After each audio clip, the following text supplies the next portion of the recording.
दोस्तों, क्या आपने कभी देवलकोट के मूक आतंक के बारे में सुना है? ये वो घटना है दोस्तों जिसमें इंसान तो जागते रहते थे और मौत खामोशी से उनके साथ-साथ परछाई की तरह घूमती रहती थी। दोस्तों, आज मैं वो घटनाक्रम शुरू करने जा रहा हूं जिसका खलनायक एक भयानक आदमखोर गुलदार था, जिसने अपने खौफ से पूरे क्षेत्र को डरा-डरा कर जीने पर मजबूर कर दिया था। लोग उसे प्रेत, छलावा या मौन आतंक जैसे नामों से पुकारते थे और इस खौफ का अंत करने का सारा श्रेय जाता है उत्तराखंड के महान नायक, हम सबके प्रिय भैजी, यानी श्री लखपत सिंह रावत जी को। दोस्तों, भैजी के बारे में मैं पहले ही कई बार विस्तार में बता चुका हूँ और कुछ घटनाएं जो उनकी .375 राइफल से खत्म हुई थी वो भी मैं आप लोगों को सुना चुका हूँ और आप लोगों ने काफ़ी पसंद भी करी हैं। दोस्तों, मैं कोई और घटनाक्रम आप लोगों को सुनाने वाला था, मगर पिछली घटना नयार घाटी वाली को जब मैंने संडे को पोस्ट किया तो उसे सुनकर खुद भैजी मतलब खुद रावत साहब ने मुझे फ़ोन किया, मेरी हौसला अफजाई करी और थैंक्स ऑप्शन के माध्यम से मुझे अ, सहयोग भी दिया, फाइनेंशियल सपोर्ट दिया, आर्थिक सहयोग दिया। मैं उनका बहुत आभारी हूँ। उन्होंने मुझे इस घटनाक्रम को आप लोगों को सुनाने का अवसर प्रदान किया है। बहुत बहुत धन्यवाद भैया जी। आप इसी तरह से अपनी मेरे को बस परमिशन दीजिए, मैं लोगों को सुनाऊंगा। बहुत बहुत धन्यवाद आपका।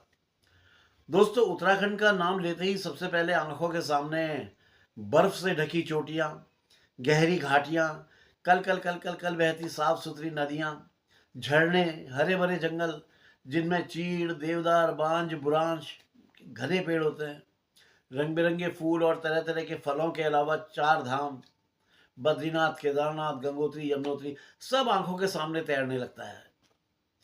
दोस्तों, इसी देवभूमि की गोद में बसा हुआ चमोली शहर, ये हमेशा से यात्रियों और प्रकृति प्रेमियों के लिए स्वर्ग जैसा रहा है।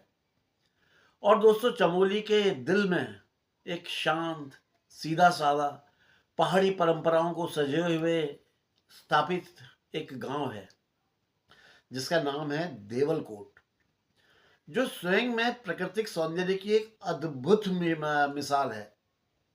आप कभी जाके देखिए, कितना खूबसूरत है। लेकिन दोस्तों, उन दिनों देवलकोट की फिजा में कुछ अनकहा साया सा छिपा हुआ था, एक अनजाना डर। वहां के लोग समझ ही नहीं पा रहे थे कि आखिर क्यों वहां के रास्तों पर सन्नाटा पसरा रहता है, क्यों जंगल की ओर जाने वाला हर रास्ता मानो किसी अनहोनी होने की गवाही दे रहा होता था। और उस विषय में कोई भी व्यक्ति बात करने से पहले कपकपा जाता था, डरता था बात करने में, कोई कुछ नहीं बोलता था। पर सब जानते थे कि उन रास्तों पर कुछ खौफनाक था, जो बहुत ही भयानक था, और वहां जाने पर इंसान पलक झपकते ही गायब हो जाता था।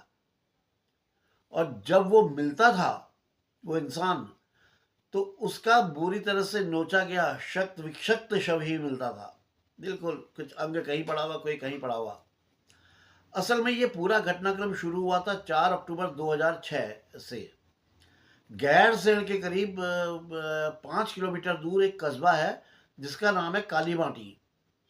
उस गांव में करीब 8-10 परिवार रहते थे और वो गांव बिल्कुल रोड से लगकर बसा हुआ है।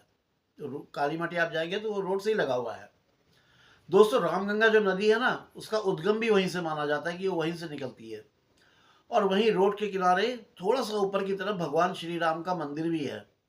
और जो मंदिर का गेट है, जो वो बिल्कुल मेन रोड के पर ही है। ऐसे मेन रोड है तो मेन रोड पे गेट है, और वहां पे एक पानी का नल है, गेट के बगल में पानी का नल है जिससे वहां के निवासी पानी भरते थे। उसी कस्बे में एक बचुली देवी नाम की एक बाल विधवा, जिसकी उम्र 46 वर्ष हो गई थी, अपने भाई के घर में ही रहती थी। वो बेचारी बचपन में ही विधवा हो गई थी। एक दिन सुबह 4-5 बजे उठकर वो उसी पानी के नलके में पानी भरने के लिए आ गई और अपनी गगरी जो है नल के नीचे लगाकर पानी भरने लगी। जब तक पानी भरता, वो वहीं किनारे में बैठ गई और वो उसकी गगरी को भरने का इंतज़ार करने लगी। उन दिनों उस क्षेत्र में गुलदार तो थे, लेकिन मैन ईटर नहीं थे, आदमखोर नहीं थे। गुलदार मानव बस्ती से दूर ऊपर जंगलों में रहा करते थे। लेकिन उस दिन ना जाने कुदरत को क्या मंजूर था। एक तेंदुआ ऊपर से खेत में छुपकर बचुली देवी की हर हरकत को देख रहा था, नोटिस कर रहा था।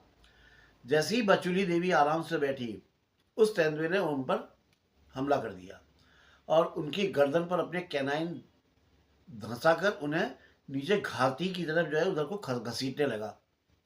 उसी टाइम रोड में किसी गाड़ी के आने की आवाज़ सुनाई पड़ी, तो तेंदुए ने उनको छोड़ दिया और नीचे रोड से नीचे की ओर छिप गया कहीं जाके। अब जब गाड़ी वाले ने बचुली देवी को देखा कि तब तक उनकी मौत हो चुकी थी, तो गाड़ी वाले को लगा कि यार ये कोई मर्डर वगैरह, कोई कत्ल वतल का केस है भैया, ये इस मामले में मत फंसो और निकल लो। तो वो बिना रुके अपने रास्ते पर आगे बढ़ गया।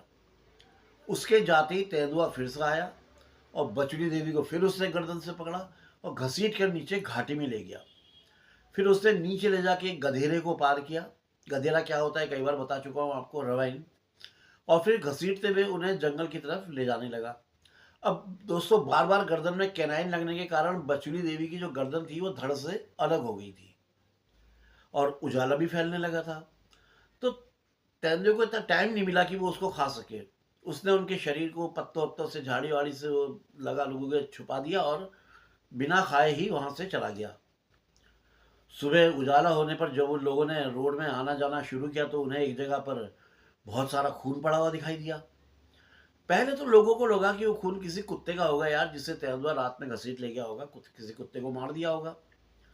लेकिन जल्दी ही लोगों को पता चल गया कि वो खून किसी कुत्ते का नहीं, बल्कि बचुली देवी का था। क्योंकि तेंदुए द्वारा घसीटे जाने के निशान किसी कुत्ते के नहीं थे, वो इंसान के थे।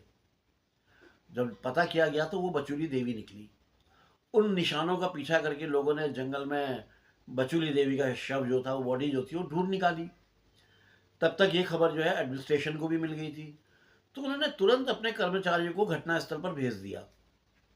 उन्होंने पूरी तहकीकात करी, फिर शव का पंचनामा करके उसे परिजनों को सौंप दिया कि भैया अब आप इसका अंतिम संस्कार कर दीजिए, हमने जो अपनी कार्रवाई करनी थी कर ली, अब ये बॉडी आपके हवाले।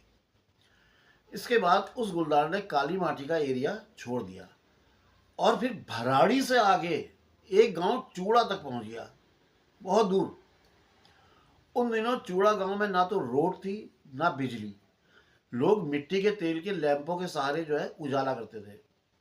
एक दिन यार किसी के घर में मिट्टी का तेल खत्म हो गया, तो उस परिवार का एक 6-7 साल का लड़का अपने चाचा के घर थोड़ा मिट्टी का तेल मांगने के लिए चला गया। होता ही है यार, चलो बगल से मांग लो, इधर से मांग लो। तो थोड़ा सा आगे चल के उसके चाचा रहते थे, वहीं चला गया मिट्टी का तेल एक शीशी लेकर के। उसके चाचा ने एक कांच की बोतल में तेल भर दिया, लेकिन 1/4 जो ऊपर का हिस्सा होता है वो छोड़ दिया, उतना तेल कम था, और ढक्कन को टाइट से बंद कर दिया। अब वो ऊपर का हिस्सा खाली है, 1/4 हिस्सा खाली है। अब बच्चा अपने हाथ में बोतल को पकड़े हुए अपने घर की तरफ लौट रहा था। अब वो बोतल भी लगातार हिल रही थी और उसी टाइम तेंदुए ने उस पर हमला बोल दिया। अच्छा, मिट्टी तेल से भरी बोतल मैंने बताया ना आपको, लगातार हिल रही थी, तो उसमें गैस बन गई। और जैसे ही तेंदुए ने बच्चे पर हमला किया, उसके हाथ से बोतल नीचे गिरकर एक जोरदार धमाका करती हुई फट गई। कांच बिखर गया इधर उधर, मतलब भयानक आवाज के साथ। उसकी आवाज से तेंदुआ घबरा गया और बच्चे को छोड़कर वहां से भाग गया। अब उस आवाज को, उस धमाके की आवाज को सुनकर गांव के कई लोग वहां पर आ गए और घायल बच्चे को अस्पताल ले गए, जहां कुछ दिन तक उसका ट्रीटमेंट चला और फिर कुछ दिनों के बाद वो ठीक होकर अपना वापस आ गया। और उसके बाद वो तेंदुआ चूड़ा गांव से भी गायब हो गया। अब कहाँ गया कुछ पता नहीं। दोस्तों, ये घटनाक्रम 2006 से 2007 के बीच घटा था, मतलब पूरा 6 से 7 के बीच की पूरी ये स्टोरी है। इस पूरी घटना की कहानी श्री लखपत सिंह रावत जी ने खुद अपनी किताब पहाड़ के नरभक्षी में दी है। हालांकि वो मैंने पिछले एपिसोड में ही बताया था कि वो किताब मुझे आज तक नहीं मिल पाई है, तो मैं उनसे पूछता रहता हूँ और फिर उनसे सुन करके आप लोगों तक लाता रहता हूँ। मैं वो उनसे ही पूछ के आपको कहानियाँ सुनाता हूँ, तो सच्चाई होती है सारी। रावत साहब जंगल की चाल और हर खतरे की सुगंध को पहचानने की काबिलियत रखते हैं। ये अपनी बातें तर्क से रखते हैं, अनुभव से परखते हैं और फिर फैसले पर पहुंचते हैं। एकदम से हवड़ दबड़ वाला काम नहीं है इनका। दोस्तों, पहाड़ों में ठंड के मौसम का शुरुआती दौर था और दीपावली का त्यौहार आने वाला था। हर घर में खुशियाँ उतर रही थी, फूलों की मालाएं दरवाज़ों पर लटकने लगी थी, देसी घी के जो बनने वाले व्यंजन, लड्डू वगैरह जो भी थे, उन सब की खुशबू रसोई से बाहर निकल पूरे वातावरण को महका रही थी। आंगन में रंगोलियाँ वगैरह बन रही थी। बच्चे पटाखों के शोर में हवा को अपनी वो निश्चल हवा, जो हंसी होती है, उससे भर रहे थे। मतलब एक एटमॉस्फेयर ही अलग था। 21 अक्टूबर सन 2006 की रात छोटी दीपावली की रात थी। और जैसे ही धरती पे अंधेरा उतरा तो पूरी घाटी दियों की रोशनी में जगमगा गई। बिल्कुल जगमग जगमग जगमग। हर घर की चौखट पर मिट्टी के दिए टिमटिमा रहे थे, जैसे स्वर्ग से उतरकर कोई रोशनी धरती पर बस गई हो। पूरा देवलकोट जगमगाता हुआ एक देवलोक की तरह लग रहा था। पूरा क्षेत्र परियों का देश लग रहा था, जहाँ हर एक महिला, पुरुष और बच्चों के चेहरे पर खुशियां खिली हुई थी। एक आनंददायक माहौल। लेकिन दोस्तों, उस खुशी के माहौल में कहाँ किसी को पता था कि रोशनी का वो त्योहार उन लोगों के लिए कितना बड़ा संकट लाने वाला था, और उस जगह पर हमेशा के लिए उस संकट को छोड़ जाने वाला था। कभी ना छटने वाला अंधेरा। उसी रात दियों की लौ के बीच पहली बार देवलकोट के करीब किसी ने उस खामोश मौत को महसूस किया। एक ऐसा खौफ जो ना दहाड़ता था, ना गरजता था, बस लोगों की परछाई के साथ चुपचाप चलने लगता था और मौका लगते ही उसे हमेशा के लिए खत्म कर देता था।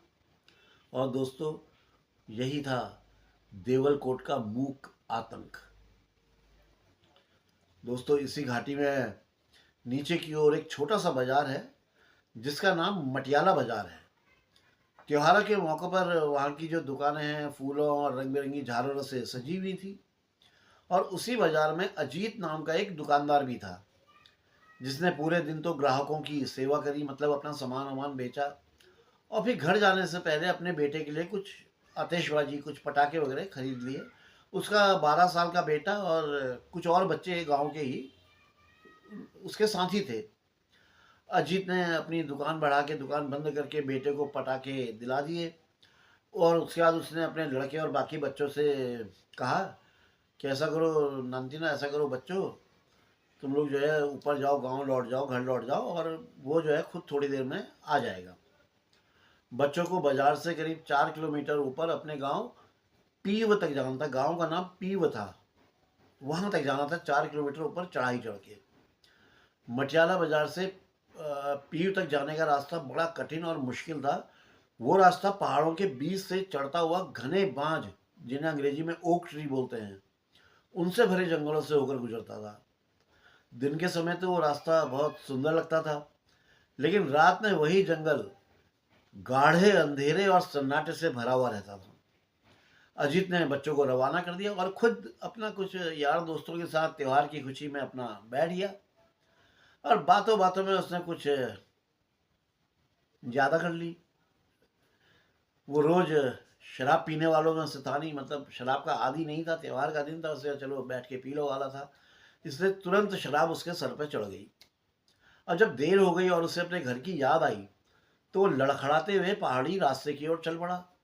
उसे पता था कि उसके घर में उसकी बूढ़ी माँ, पत्नी और 3 बच्चे उसका इंतज़ार कर रहे होंगे, ताकि त्योहार की पूजा शुरू की जा सके और पूरा परिवार मिलकर खुशियाँ बनाए। होता ही है ना यार।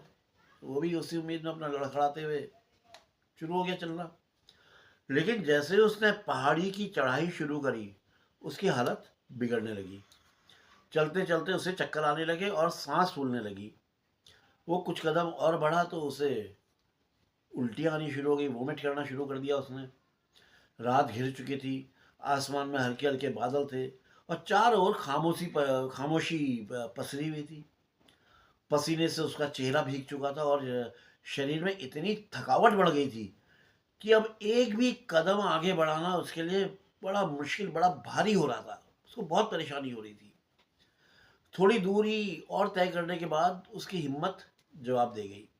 उसकी टांगों ने सांस छोड़ दिया और वो रास्ते के किनारे ही बैठ गया।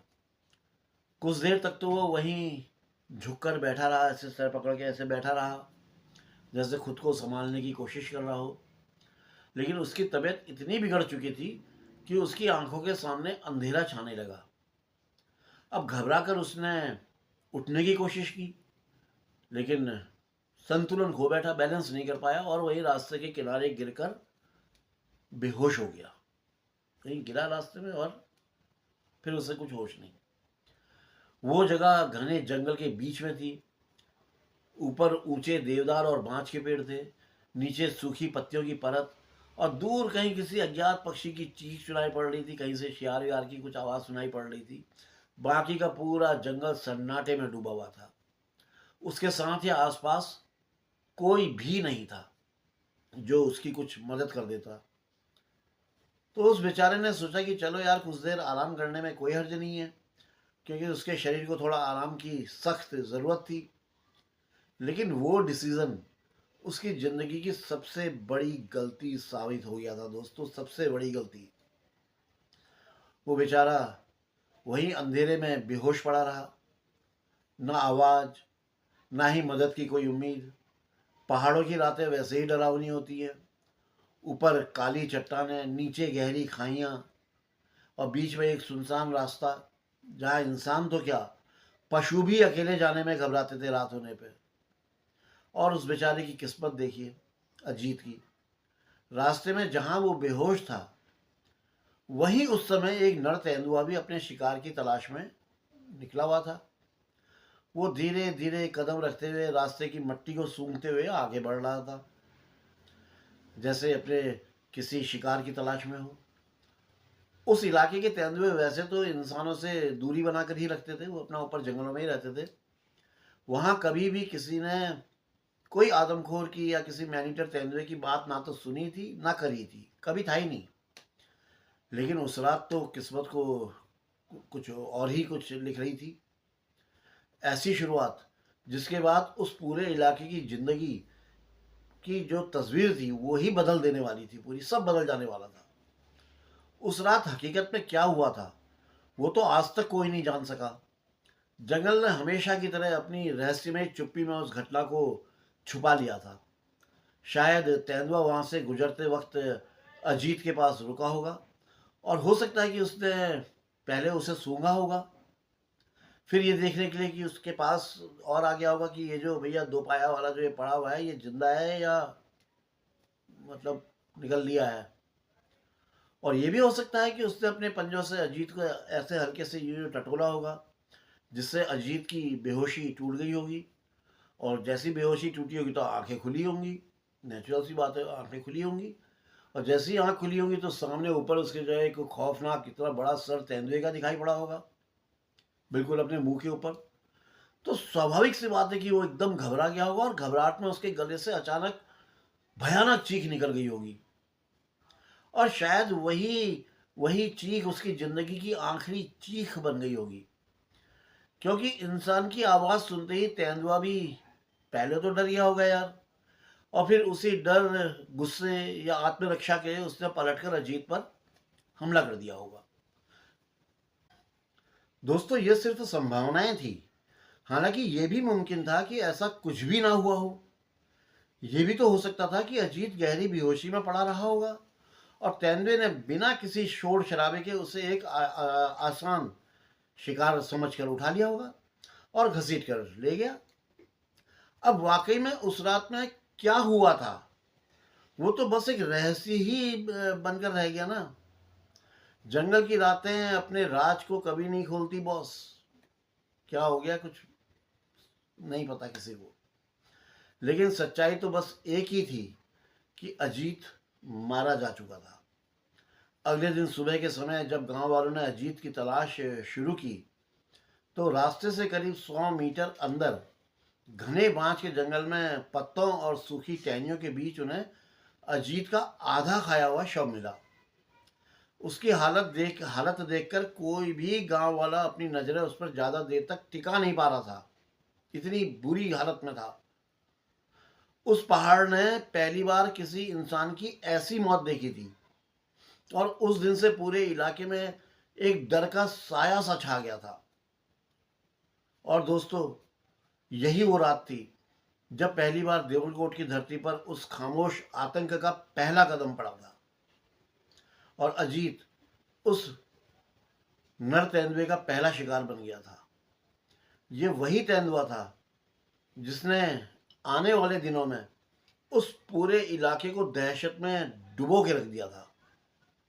वो खौफ जिसे इतिहास आज भी जानता है, देवलकोट के मूक आतंक के नाम से। अजीत की मौत के बाद गांव में सन्नाटा फैल गया था। लोग डरे हुए थे, लेकिन फिर भी गांव वाले इसे किसी बड़े खतरे की शुरुआत नहीं समझ पा रहे थे।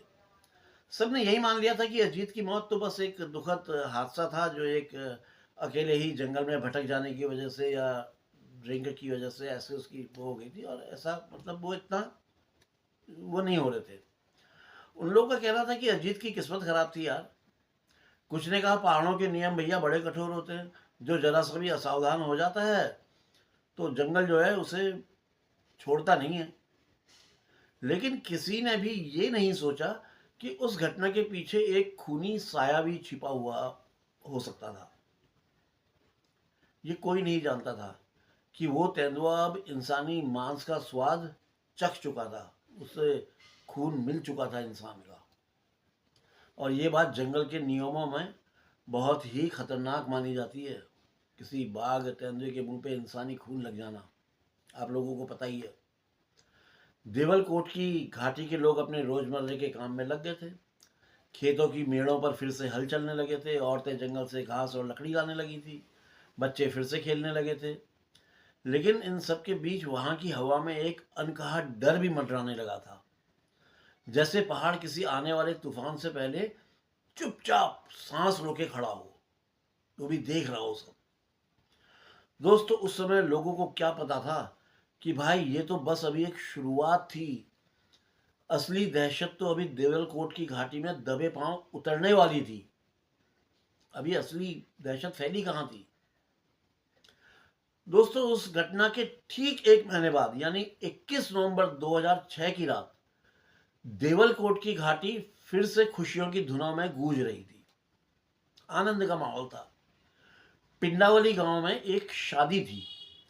ढोल दमाओं की थाप और वो मशकबीन, वो होता ना बैक पाइपर, उसकी मधुर धुनें वो रात की ठंडी हवा में दूर दूर तक फैल रही थी। दोस्तों, हमारे पहाड़ों में शादियां देर रात तक चलती हैं, जहाँ गीत सिर्फ गाए नहीं जाते हैं बल्कि जिए जाते हैं। हम गीतों को जीते हैं। उस शादी में शामिल होने के लिए एक माँ अपने 11 साल के बेटे सुरेंद्र के साथ आई हुई थी पड़ोस के गांव से। शादी निपटने के बाद वो वापस अपने गांव लौट रही थी। उसका गांव बारेठ सड़क के रास्ते से जाओ तो करीब 7 किलोमीटर की दूरी पे था। लेकिन यार, हम पहाड़ों के लोग जो है ना, लंबी लंबी सड़कें नहीं नापते हैं। हम लोग तो पगडंडियों के साथी होते हैं। हम लोग पगडंडियाँ पकड़ते हैं, छोटे रास्ते पकड़ते हैं और उनसे उतरते चले जाते हैं। पहाड़ के लोग जानते हैं कि जंगल के रास्ते छोटे होते हैं, तेज होते हैं और अक्सर भरोसेमंद भी होते हैं, बशर्ते किस्मत साथ हो। इसलिए माँ बेटे भी पिंडावाली से अपने गांव का रास्ता उसी घने जंगल की कच्ची पगडंडी से निकल रहे थे। सॉरी। रात काफ़ी हो चुकी थी। हवा में नवंबर की ठंड उतर आई थी। चारों ओर अजीब सी शांति पसरी हुई थी, जैसे जंगल किसी गहरी नींद में हो। ऊपर आसमान में पूरा चांद चमक रहा था और उसकी दूधिया रोशनी पहाड़ी ढलानों पर बिछी और उसकी बूंदों में चमक रही थी। खूबसूरत लग रहा था। दूर कहीं कोई पहाड़ी नदी बह रही थी, जिसकी आवाज़ रात में हल्का हल्का सा संगीत बिखेर रही थी। आनंदमय माहौल।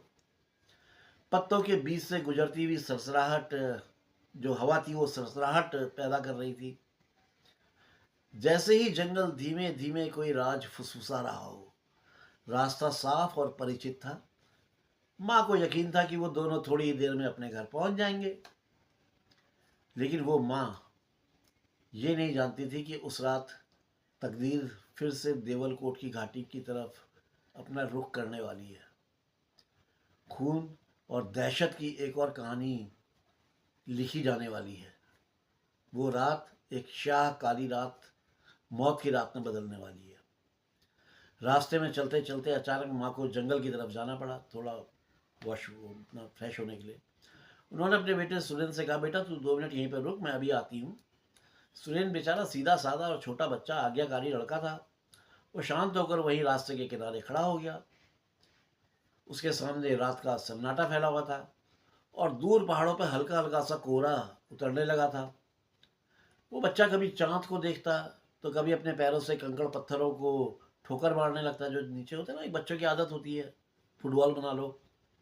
उसे किसी तरह का कोई डर या कोई भय नहीं था, क्योंकि उसे पता था कि उसकी माँ 2 मिनट में लौट के आ जाएगी। उसकी माँ उसके साथ है, उसे किस बात की डर। लेकिन यार, किस्मत को कुछ और मंजूर था, कुछ और ही मंजूर था, बहुत भयानक। 2-3 मिनट के बाद जब माँ वापस लौटी तो रास्ता सूना पड़ा हुआ था और उनका बेटा सुरेंद्र वहाँ नहीं था। पहले तो उन्होंने सोचा कि शायद सुरेंद्र आगे की ओर बढ़ गया होगा। उन्होंने अपने बेटे को आवाज़ देनी शुरू कर दी, सुरेंद्र, सुरेंद्र, कहाँ है सुरेंद्र? लेकिन कोई जवाब नहीं आई। रात के जंगल में उसकी आवाज़ घाटी से टकराकर गूंज रही थी, लेकिन सामने से कोई पलट के आवाज़ नहीं आ रही थी बच्चे की। सुरेन का जवाब कहीं से नहीं आ रहा था। अब माँ के दिल में घबराहट बढ़ने लगी। स्वाभाविक सी बात है कि हर माँ घबराएगी। उन्होंने हड़बड़ाहट में आके फिर से पुकारा, सुरेंद्र बेटा कहाँ है तू? लेकिन हवा में सिर्फ पत्तों के हिलने की आवाज आई। सुरेन का कुछ पता नहीं, कहीं से कोई कुछ नहीं। तभी उनकी नजर नीचे मट्टी पर ताजा पैरों के निशानों पर पड़ी। उन्होंने ध्यान से देखा तो एक तरफ सुरेंद्र की जो चप्पलें थी उनके निशान थे और उनके पीछे पीछे बड़े बड़े गोल पंजों के गहरे निशान पड़े थे, जो तेंदुए के पंजों के निशान थे। वो देख करके उस माँ के हाथ पांव कांप गए, जैसे किसी ने उनके भीतर से प्राण खींच लिए हों। वो समझ गई थी कि कोई अनहोनी हो गई है यार, कुछ दुर्घटना हो गई है। किसी बुरी दुर्घटना की सोच से घबराकर वो जोर जोर से चीखने लगी और पागलों की तरह ऊपर गांव की तरफ भागी। बचाओ बचाओ, मेरे बच्चे को बाघ ले गया, मेरे बच्चे को बाघ ले गया, अरे कोई तो आओ, बचाओ।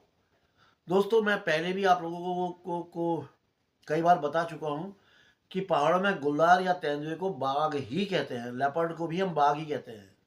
वैसे टाइगर होता है बाघ, लेकिन हमारे यहाँ लेपर्ड को बाघ कहते हैं। उनकी चीख ने रात का सन्नाटा चीर कर रख दिया था। उनकी आवाज़ गांव तक भी पहुंच गई थी और देखते ही देखते लोग मशाले, डंडे और कुल्हाड़ियाँ लेकर जंगल की ओर दौड़ पड़े। हर कोई सुरेंद्र को पुकार रहा था, सुरेंद्र बेटा बोल, कहाँ है तू? अरे कहीं से तो बोल। लेकिन कहीं से कोई जवाब नहीं आ रहा था। और फिर यार, वही हुआ जिसका डर था, लेकिन जिसकी कल्पना किसी ने भी नहीं करी थी। घटना स्थल के करीब 100 मीटर अंदर बांज और बुरांश के पेड़ों के बीच एक जगह जमीन पर खून बिखरा हुआ था और उसके पास ही पत्तों और झाड़ियों के बीच सुरेंद्र की फटी हुई कमीज भी पड़ी हुई थी। वहां से थोड़ा ही दूर, थोड़ा सा और आगे बढ़े तो कुछ झाड़ियों का झुंड आया। तो गांव वालों ने झाड़ियों के पीछे ऐसे मशाल को ऐसे ऊपर उठा करके देखा ना, यूं करके उठा करके देखते हैं ना कि देखें जो क्या है, कुछ है। तो भाई सबके पांव तले जमीन खसक गई। वहां पड़े थे उस मासूम बच्चे के अतखाए अवशेष। वही सुरेंद्र जो कुछ घंटे पहले अपनी माँ का हाथ पकड़कर हंसते हुए शादी में शामिल हुआ था, अब उसका शत विक्षिप्त शरीर टुकड़ों में बिखरा हुआ था। उस रात देवलकोट की घाटी में सिर्फ एक बच्चे की जान नहीं गई थी बॉस, बल्कि उस रात इस पहाड़ की नींद, सुकून और इसका भरोसा, सब कुछ मर गया था। अगले ही दिन सुबह सुबह ये खबर आग की तरह पूरे इलाके में फैल गई।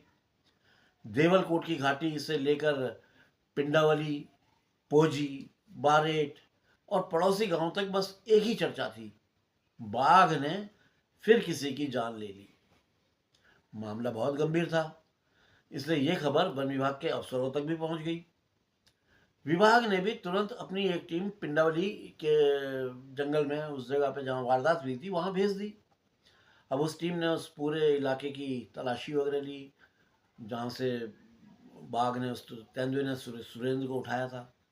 वहाँ की मिट्टी पर तेंदुए के पंजों के ताज़ा निशान जो है साफ साफ दिखाई दे रहे थे। वन विभाग के कर्मचारियों ने उन पग मार्क्स की जो है ना वो प्लास्टर कास्टिंग जो होती है वो करी, और फिर उनका मिलान पहले शिकार जो वो पीएफ गांव में अजीत का किया था उस वाली घटना के साथ जो पग मार्क्स मिले थे उनसे उसका मिलान किया गया। और भाई जब दोनों जगह से उठाए गए निशानों की तुलना की गई तो एक सच्चाई किसी पहाड़ी चट्टान की तरह सबके सामने आकर खड़ी हो गई। भाई ये कोई साधारण तेंदुआ नहीं था, ये तो वही शिकारी जानवर था जिसने अजीत को मौत के घाट उतार दिया था और अब सुरेंद्र को भी मार डाला था। उसके बाद तो शक की जगह यकीन ने ले ली। देवलोक की घाटी में एक मानव रक्त पिपासु जन्म ले चुका था, लेकिन लोग अभी भी उसकी असली चाल से परिचित नहीं थे, अनजान थे अभी भी। वो तेंदुआ बाकी तेंदुओं जैसा नहीं था। वो जब हमला करता था तो तब वो कोई आवाज नहीं करता था, ना गुर्राहट, ना भागने की आवाज, ना झाड़ियों के टूटने की आवाज, खड़खड़ाहट जो होती है, कुछ नहीं, शांत। बस एक पल की खामोशी और अगले ही पल इंसान गायब।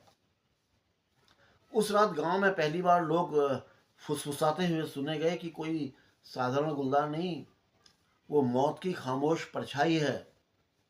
और उसी रात देवलकोट की घाटी ने इस खूनी शिकारी को एक नाम दे दिया, मूक आतंक या मूक हत्यारा। दोस्तों 2 महीने में एक ही जानवर 2 इंसानों की जान ले चुका था। ये कोई छोटी बात नहीं थी। पूरे इलाके में दहशत फैल चुकी थी। लोग शाम ढलते ही दरवाजे खिड़कियां बंद कर लेते थे। बच्चों को अकेले घर से बाहर नहीं दिए जाता था कि बच्चे घर से बाहर नहीं जाएंगे। और रात को तो जैसे उस क्षेत्र की जिंदगी, पूरी लाइफ थम जाती थी। बिल्कुल उनकी दुनिया बंद, खत्म, पूरी रात।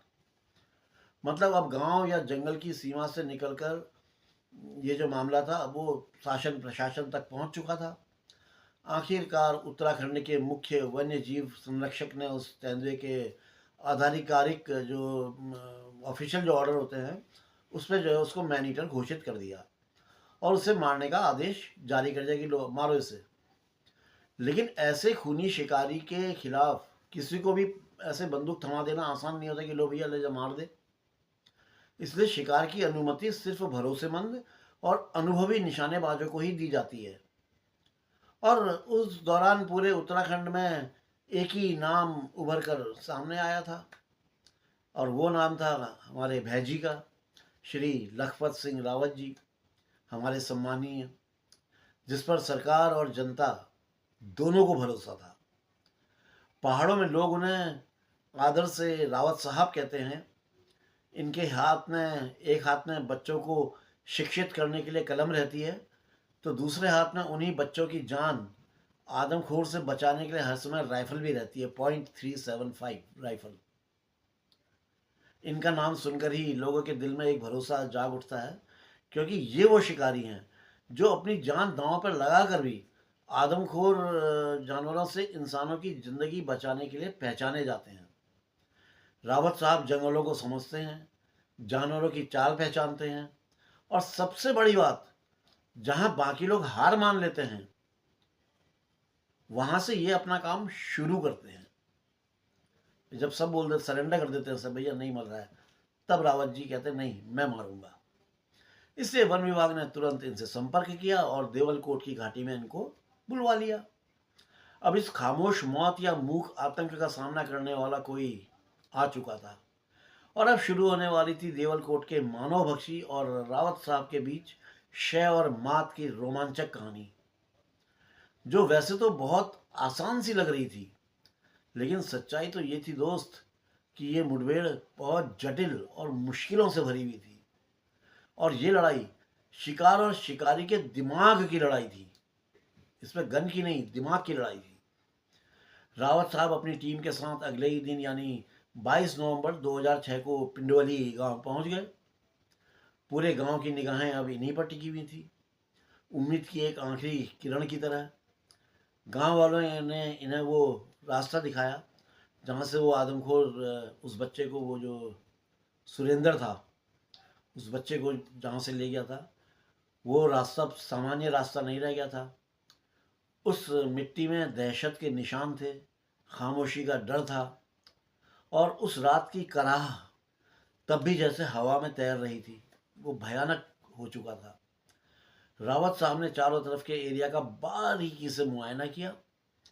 इन्होंने जैसे ही तेंदुए के पगमार्क्स देखे तो ये एकदम से चौंक गए और आश्चर्य में पड़ गए, क्योंकि ये वही तेंदुआ था जिसने बिचुली देवी को मारा था। कहाँ, वो काली मटी में, वहां हमला करके उन्हें मार दिया था।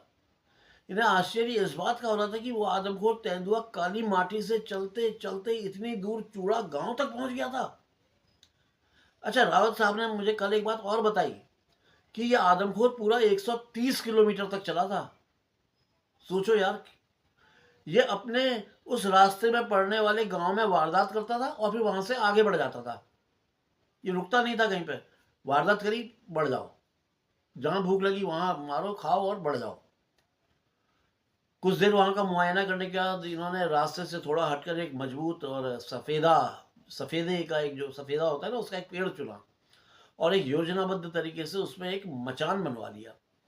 मचान इतनी ऊंचाई पर बनवाया था कि नीचे जमीन पर होने वाली हलचल को ये लोग साफ साफ देख सके। उसे इतने सुरक्षित तरीके से बनाया गया कि तेंदुआ अचानक छलांग मारकर इन तक ना पहुंच सके। अगर मान लो इनको देख भी ले, इन तक ना पहुंच सके। फिर उसके पास ही एक दूसरे पेड़ के नीचे एक बकरी को बांध दिया, एक बेट, एक जिंदा चारा, जिसकी मदद से उस खूंखार नरबक्षी को आकर्षित किया जा सकता था। बकरी के गले में बंधी जो रस्सी थी उसको थोड़ा ढीला छोड़ा गया था ताकि उसका हिलना डुलना जारी रहे। उसकी मिमियाट जंगल की खामोशी को चीरती रहे और तेंदुए को यह भ्रम हो जाए कि कोई आसान शिकार भटक कर उस तरफ आ गया है।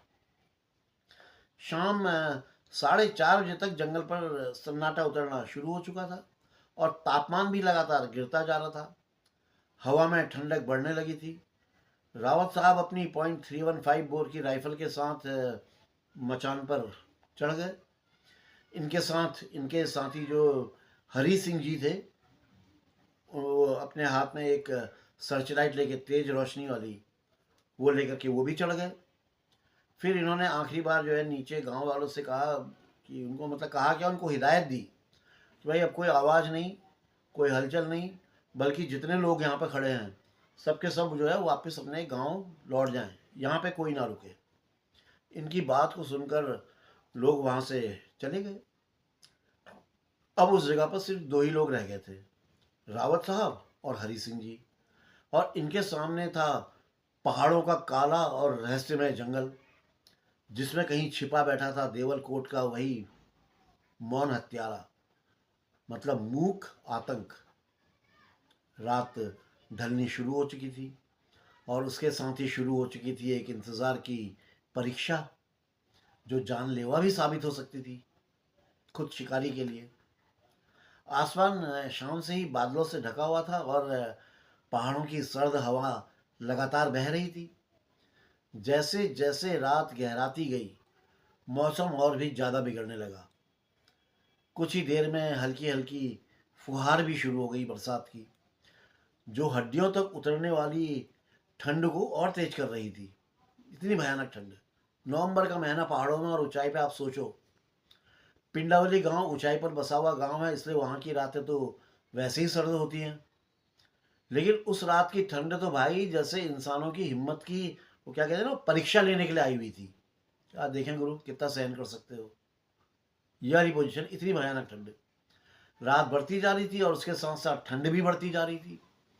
रात के 2 बजे तक तो हालत ये हो गए थे कि पत्तों और जमीन पर ओस जमकर बर्फ जैसी सख्त हो गई थी। दोस्तों, जब ओस जम जाती है वो बर्फ की तरह हो जाती है।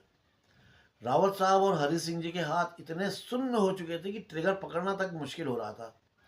सांसें धुआं बनकर बाहर निकल रही थी, जैसे थोड़ा सा धुआं निकल रहा था। और ठंड शरीर से ज़्यादा हिम्मत पर हमला कर रही थी, विल पावर पर अटैक कर रही थी। लेकिन फिर भी ये दोनों चुपचाप बैठे रहे, क्योंकि ये जानते थे कि शिकारी की सबसे बड़ी ताकत है इंतज़ार, पेशेंस। ये बहुत ज़रूरी।